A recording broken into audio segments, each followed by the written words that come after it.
E agora, no ano 2000, o Código Civil, não a Constituição, mas o Código Civil, houve alguma mudança.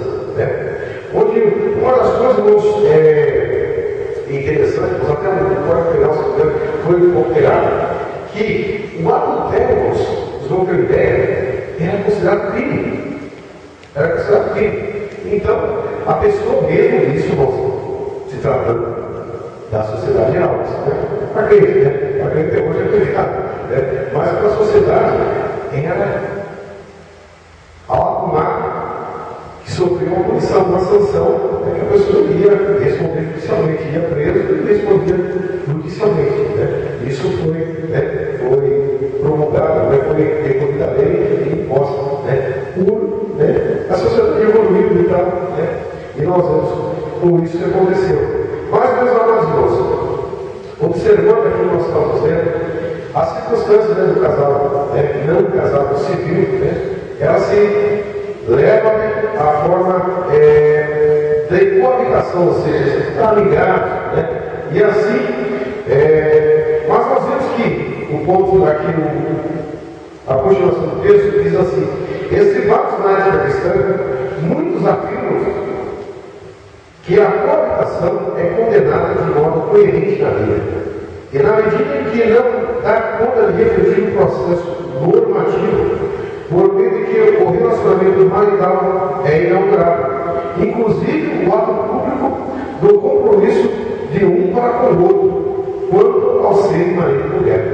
Então, pessoal, nós vemos que aqui deixa bem claro, que tanto para a sociedade quanto para a igreja, a pessoa que se ajuda à vida, não só ferindo as normas cristãs, como a Bíblia não vai ser, não estamos vendo, não estou tratando de pessoas que enfim, casadas novamente, não, estou tratando de pessoas que se ajudaram, vivem muitas vezes amigavelmente, às vezes divorciadas, às vezes são pessoas solteiras, não passaram pelo processo normativo, ou seja, está debaixo da norma, da lei que rege o país. Então, tanto para a lei, quanto para a lei de Deus, a lei do homem, a lei dos privados, quanto a lei de Deus, o jus naturaleza, ou seja, a lei de Deus para os homens, nós vemos que não tem como afirmar, não dá um compromisso de um para com o outro. Inclusive um ato público, ou seja, você não tem ideia, se o camarada ele vive de forma ligada, e ele trabalha em determinada empresa, e aquela empresa fornece, tanto para ele quanto para os seus descendentes, um convênio médico, somente vai usufruir ele, e se tiver filhos, aí se tiver registrado o seu nome tudo bonitinho, que filho, infelizmente, a lei já nasce desde o nasceu, já era todos, já tem toda a herança dos pais, porque o pai passa a responsabilidade do filho, a lei já nasce dele. Mas uma coisa interessante, meus irmãos, que se a pessoa tiver um problema, ele não pode colocar a mulher, no caso dele, dependente, como dependente. Por quê? Pela lei, eles não são casados, não tem nenhum documento que prova que ela é mulher dele. Isso falando de forma civil. Então, meus irmãos, eu já vi casos da empresa do trabalho, pessoas ficaram, mas por que não vi que está fazendo? E questionar. Mas não tem jeito. Ele teve que procurar um cartório civil, fazer, como diz, positivar o seu lado, casar ali de forma civil, para que a mulher dele gozasse dos mesmos benefícios que a empresa dispunha. Caso contrário, não tinha outro. Por que, meus irmãos? Todos nós somos exigidos por uma lei. Além da lei de Deus, que nos rege, nos ensina, nos traz o caminho que quisermos ao céu, nós temos uma lei aqui do que o nosso Estado nos rege, ou seja, o Estado brasileiro, a nossa Constituição Federal. Então, ela cabe a todas as pessoas. Então, dessa forma, não tem como. E por isso que não dá para assumir um ato público marido e mulher. Se dizer, eles são coabitantes, coabitam, vivem juntos, mas civilmente não são casados. Os irmãos entenderam bem? Ficou alguma coisa, por favor, irmãos. Às vezes a gente usa umas palavras difíceis, então às vezes não consegue compreender. Por favor, os irmãos têm toda a liberdade de perguntar. Amém? Podemos prosseguir? Nos diz assim, alguns eticistas, pessoas que tratam da ética, acrescentam que a coabitação envolve um vínculo menos sólido do que o casamento declarado publicamente. E chama a atenção para a coabitação, que a coabitação traz em si um abuso do cônjuge, o adultério e o divórcio. Então, quer dizer, sempre há uma mecha. Porque muitas vezes a pessoa aqui, se ele não tem Deus na vida e tal, age na ignorância do pecado, consequentemente ele vai, a intenção dele é essa, eu tenho um compromisso, qualquer coisa, cada um toma o seu rumo, e assim por diante. Tem um prazo de validade também, né? Hoje em dia a lei está tão facilitada, mas não tem, antigamente que a pessoa, para se separar do seu casamento, para desfazer uma família, era aplicado o divórcio, e ele corria, a separação de início, e depois tinha o divórcio, aí tem que esperar vários anos para divorciar para poder. Hoje em dia não, hoje em dia você vai lá, já não tem mais não tem mais esse primeiro passo para o segundo, já está direto, a pessoa já divorcia, já há poucos dias a pessoa já está livre para seguir a sua vida, enfim, ter outros casamentos. Aqui tem um detalhe, Adilson, interessante na sua fala. É que na coabitação, do ponto de vista bíblico, a conjunção carnal, marido e mulher. Pedro fala isso, coabitar com elas. Do ponto de vista legal, a pessoa que recebe a Cristo como Salvador de coração, mesmo estando no estado de coabitação, ou seja, vivendo amasiado, não conhecia a palavra de Deus, tem um encontro com Cristo, nesse estado de pecado, Deus não leva em consideração e o sujeito encontra Cristo e nasce de novo. Veja que os eticistas aqui apresentam que a coabitação envolve um vínculo menos sólido. Aí ele, acho que é o caso do pai do irmão aqui, está vivendo uma situação ilegal, não é casado, não é solteiro, ou seja, civilmente é solteiro, mas está coabitando. Jesus salva, a igreja não batiza. A igreja não batiza porque a igreja respeita essa questão legal, até porque o jeito contraria a palavra de Deus, mas Jesus salva. A igreja deveria se envolver, sabe, o máximo. Porque uma palestra que você está tratando jurídica, ética e bíblica, o pastor Pedro certamente vai ouvir isso na internet, pastor Armar vai estar ouvindo, a gente está falando aqui, né?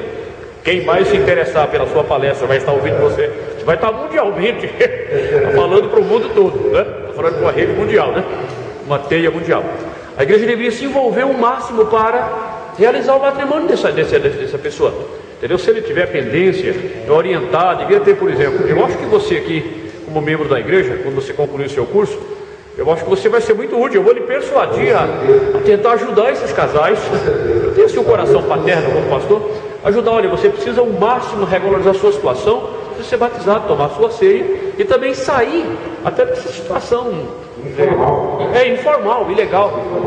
Essa palestra é boa. Eu acho que você deveria dar uma melhorada nisso aqui e produzir uma apostila mais para a gente, sabe, soltar para novos convertidos, para ajudar, até porque a igreja está crescendo, está vendo? Olha, uma palestra dessa, a gente não tinha pensado assim, uma palestra jurídica, ética, não tinha pensado ainda, surgiu a ocasião. Então deveria ser melhorado, porque tem muita gente que não pode batizar. Por quê? Ele ama aquela pessoa, é correspondido, tem filhos, quer dizer, encontrou Cristo, pode ser uma verdadeira família.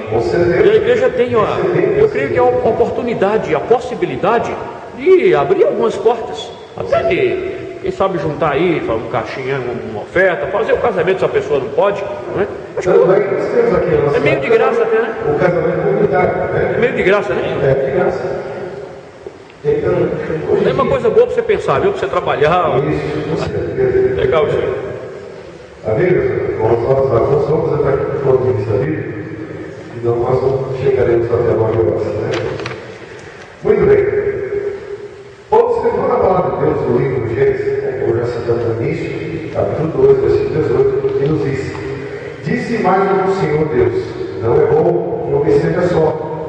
Farei uma auxiliadora que seja idônea. E em sequência, nos diz o texto: disse à sua mulher: tornando os dois uma só carne.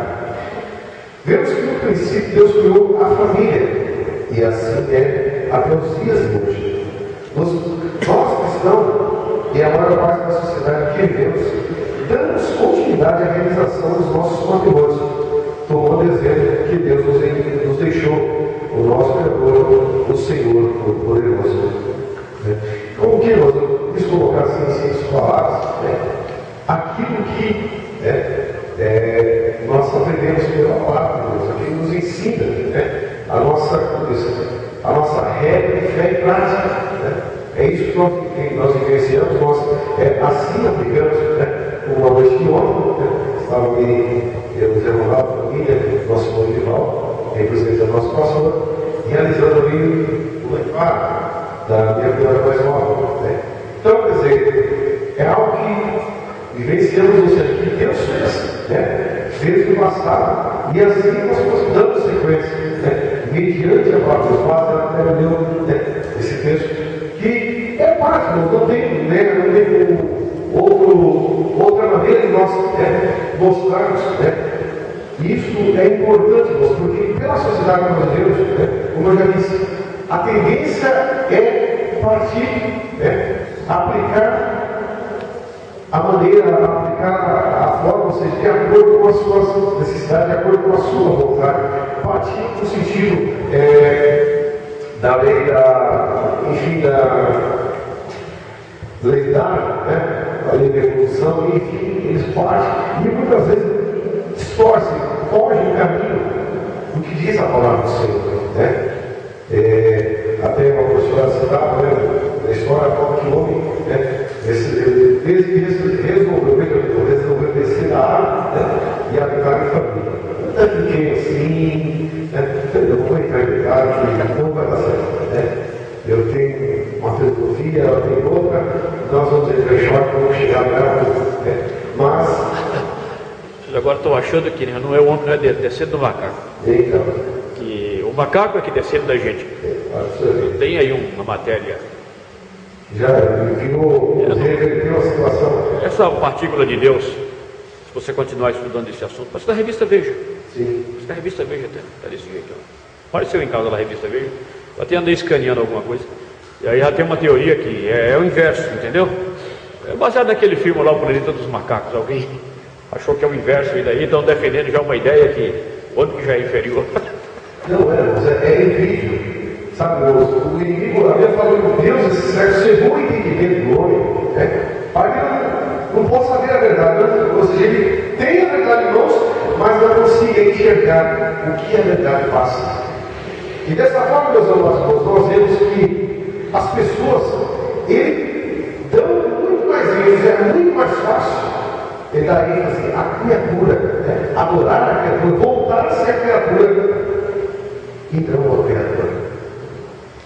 Nós vemos que o homem tem, já nasce com essa característica de adorar algo, se apegar a um determinado ídolo, algo semelhante. Isso está em nós, seres humanos.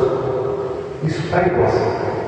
Mas, cabe-nos, como cristãos, como homens e mulheres sábios, homens e mulheres instruídos pela palavra de Deus, cabe-nos esclarecer a essa sociedade que vivemos, a manifestar a verdadeira palavra, o verdadeiro propósito de Deus para com a humanidade. Que Deus criou tudo de forma perfeita. Deus fez tudo de forma perfeita e gloriosa. E isso é necessário